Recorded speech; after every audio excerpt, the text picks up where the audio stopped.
जय हिंद साथियों, आप सभी का आपके अपने परिवार आसमा सिविल एकेडमी के इस डेली करंट अफेयर्स पे मैं इशार अहमद आप सभी का एक बार फिर से पुरजोर स्वागत करता हूं और आशा करता हूं कि आप सभी स्वस्थ हैं और बिल्कुल मस्त हैं और साथ ही साथ अपनी प्रतियोगी परीक्षा की तैयारी बेहतर जोरों शोरों से और एक युद्ध स्तर पे कर रहे हैं। मेरे प्रिय साथियों, आज हम पढ़ेंगे 26 मई के इंपॉर्टेंट करंट अफेयर जो कि हमारे एग्जाम के लिए बहुत ही इंपॉर्टेंट है।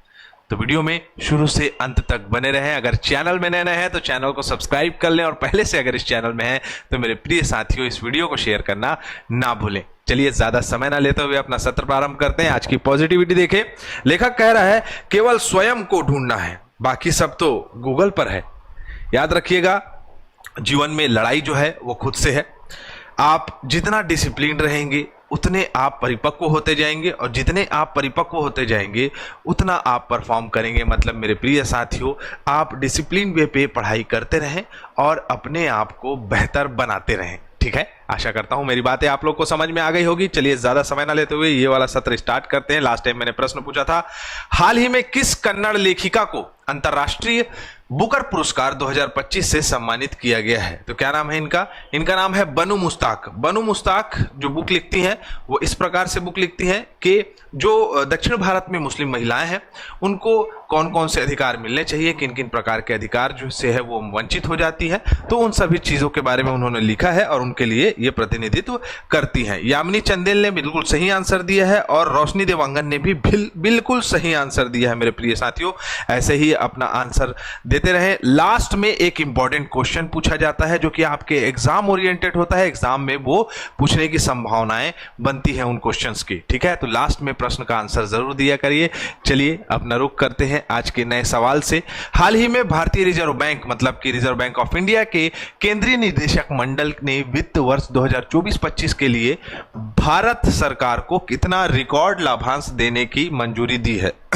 तो ये जो रिकॉर्ड लाभांश दिखाई दे रहा है मेरे प्रिय साथियों, ये 2019 से स्टार्ट हुआ है, 2019 से स्टार्ट हुआ है कि आरबीआई जिसके ऊपर भारत सरकार का पूर्ण अधिकार है और जो लाभांश है, जो लाभांश आएगा उसका कुछ हिस्सा भारत सरकार को देगी। तो ये कितना है? तो 2,68,590.07 करोड़ रुपए ये लाभांश आवंटित करेगी भारत सरकार को। कौन? आरबीआई। और आरबीआई के जो निदेशक मंडल है, ठीक है, जो कि इस बैठक में आयोजित बैठक में 4 डिप्टी गवर्नर बैठे थे, जिसमें से राजेश्वर राव है ना, टी रविशंकर, स्वामीनाथन, डॉक्टर पूनम गुप्ता, ये सभी लोगों ने इसका निर्णय लिया है। ठीक है, मैंने बताया कि 100% आरबीआई का मालिक कौन है? तो भारत सरकार है और आरबीआई अपने मुनाफे का एक हिस्सा सरकार को लाभांश के रूप में देता है।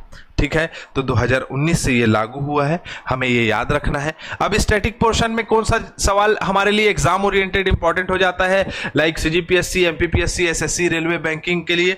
तो स्टैटिक पोर्शन आरबीआई का पूछा जाता है हमेशा कि मुख्यालय कहाँ है आरबीआई का? तो मुंबई महाराष्ट्र में। स्थापना कब हुई है? तो 1 अप्रैल 1935 को। और एक चीज याद रख लो कि इसका राष्ट्रीयकरण, क्या बताया मैंने, राष्ट्रीयकरण कब हुआ था? तो 1949 में हुआ था। ठीक है, भारत के आजाद होने के बाद शासी निकाय केंद्रीय निदेशक मंडल है, संजय मल्होत्रा गवर्नर है। आप लोगों के लिए एक सिंपल सा प्रश्न है, इसका आंसर जरूर दीजिएगा कि भारत के आरबीआई के रिजर्व बैंक ऑफ इंडिया के पहले भारतीय गवर्नर कौन थे? ठीक है, आपको ये आंसर देना है। चले अगले प्रश्न की ओर रुख करते हैं मेरे प्रिय साथियों। अगला प्रश्न स्क्रीन पे ये रहा।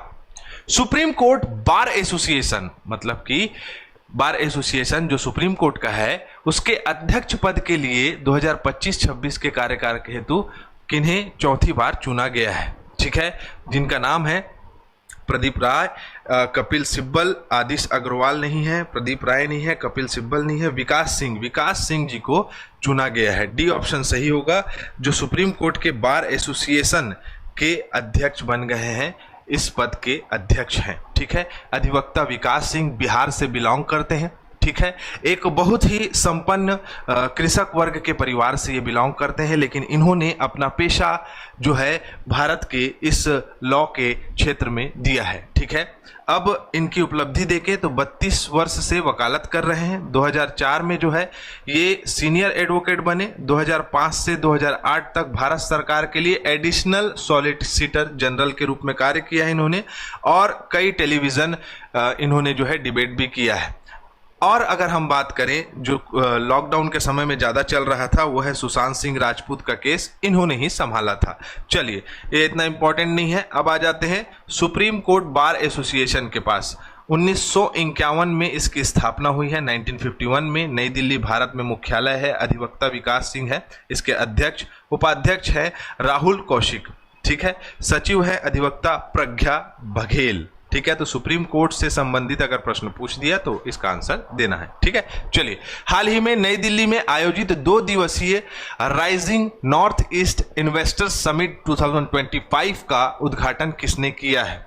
मेरे प्रिय साथियों, पूर्वोत्तर राज्य जिसे हम 7 बहन और 1 भाई के रूप में जानते हैं, जिसमें से आपका असम है, मेघालय है, त्रिपुरा है, मिजोरम है, नागालैंड है, अरुणाचल प्रदेश है और सिक्किम भी इसमें सम्मिलित है। याद रखिएगा, भूलिएगा मत।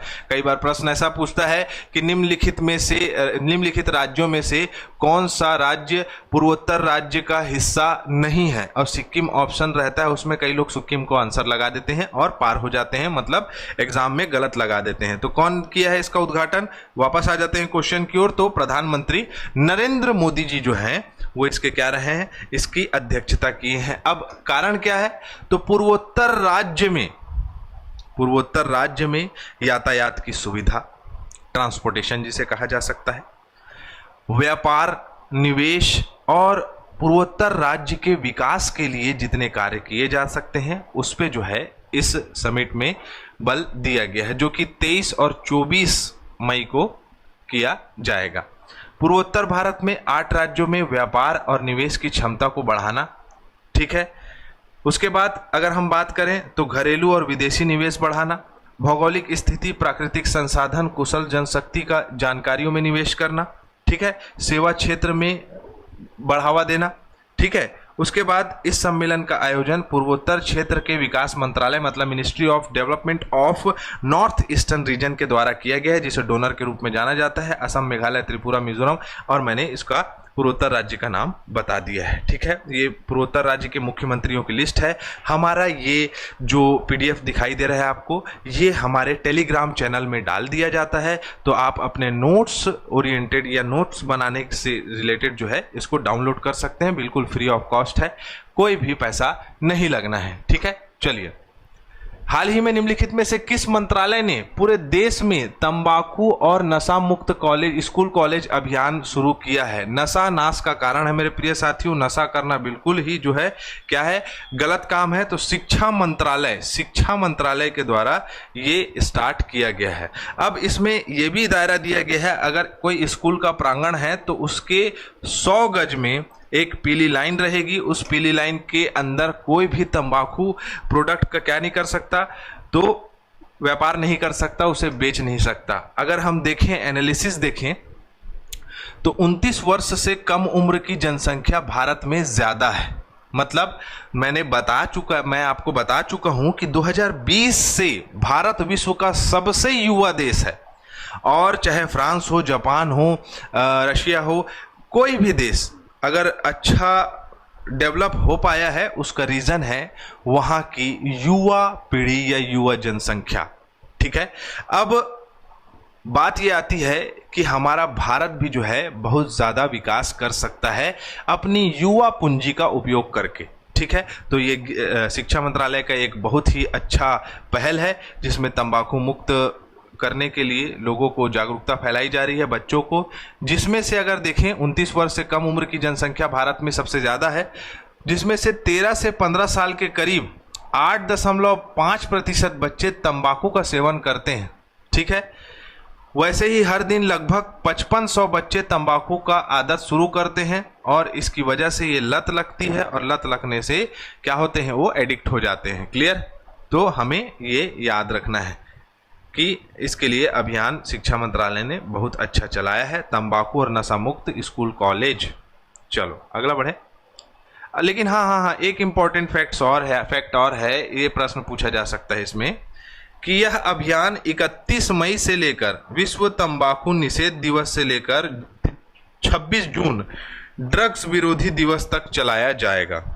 ठीक है, तो मैं सभी उन तंबाकू उपभोक्ताओं को से निवेदन करना चाहूँगा कि भैया तंबाकू मत खाओ, नशा नाश का कारण है। प्रधानमंत्री नरेंद्र मोदी ने 24 मई 2025 को भारत मंडपम में नई दिल्ली में निम्नलिखित में से किस आयोग की 10वीं गवर्निंग काउंसिल की बैठक की है?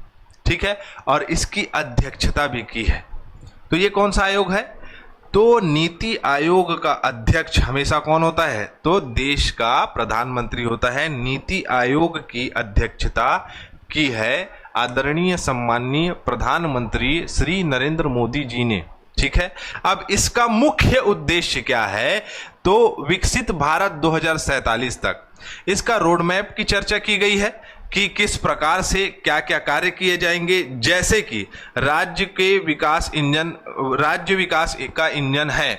मतलब राज्यों को अगर बेहतर बनाया जाएगा तो वैसे वैसे देश बेहतर बनते जाएगा।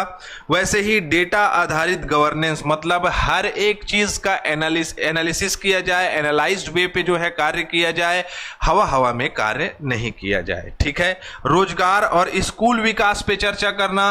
रोजगार सबसे बड़ा मुद्दा है भारत देश का वर्तमान में। अगर हम देखें बेरोजगारी दर का तो 8.5% से अधिक बेरोजगारी दर है और ये बहुत ही खतरनाक है। देश पीछे जाते जा रहा है। हरित विकास, आसपास ग्रीनरीज जो है वो सबसे ज्यादा मतलब कि लगाया जाए। अक्षय ऊर्जा, मतलब पारंपरिक जो हमारी ऊर्जा के साधन का उपयोग करने के लिए जो व्यवस्थाएं की जा सकती है उनके लिए कार्य करना। ठीक है, वैसे ही एमएसएमईज पर, मतलब मिडिल स्मॉल मीडियम आपका व्यापार पर जो है, उद्योग पर, छोटे जितने भी उद्योग हैं उन पे संकेंद्रित होना है ना। 2 वे पे काम किए जाएंगे, टीयर 1 और टीयर 2 और टीयर 3 पर, है ना। क्लियर।